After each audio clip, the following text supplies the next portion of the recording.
ಇನ್ನು ಕ್ಷುಲ್ಲಕ ಕಾರಣಕ್ಕೆ ಮನೆಗೆ ನುಗ್ಗಿ ರೌಡಿ ಗ್ಯಾಂಗ್ ಒಂದು ಸಿನಿಮೆಯ ರೀತಿಯಲ್ಲಿ ಹಲ್ಲೆ ನಡೆಸಿರುವ ಘಟನೆ ಬಳ್ಳಾರಿಯ ಬಾಪೂಜಿ ನಗರದಲ್ಲಿ ನಡೆದಿದೆ. ಈ ಡೆಡ್ಲಿ ಅಟ್ಯಾಕ್ನ ಗ್ಯಾಂಗ್ ಹಿನ್ನೆಲೆಯಲ್ಲಿ ಬೈಕ್ ಮನೆ ಬಾಗಿಲ ಮುರಿದು ಛಿದ್ರವಾಗಿದೆ.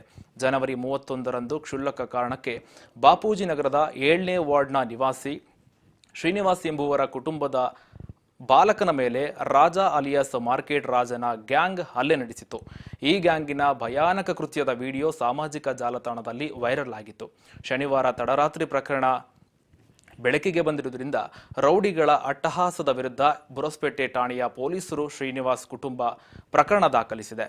ಈ ವೇಳೆ ಪ್ರಕರಣ ದಾಖಲಿಸುವ ಹಿನ್ನೆಲೆಯಲ್ಲಿ ನಮ್ಮ ಮೇಲೇನೆ ದೂರು ನೀಡಿತೀಯಾ ಅಂತ ಶ್ರೀನಿವಾಸ್ ಮನೆಗೆ ಬಂದು ರೌಡಿ ಗ್ಯಾಂಗ್ ಕಲ್ಲು ಸಿಮೆಂಟ್ ಇಟ್ಟಿಗೆಯಿಂದ ಹಲ್ಲೆ ನಡೆಸಿದೆ.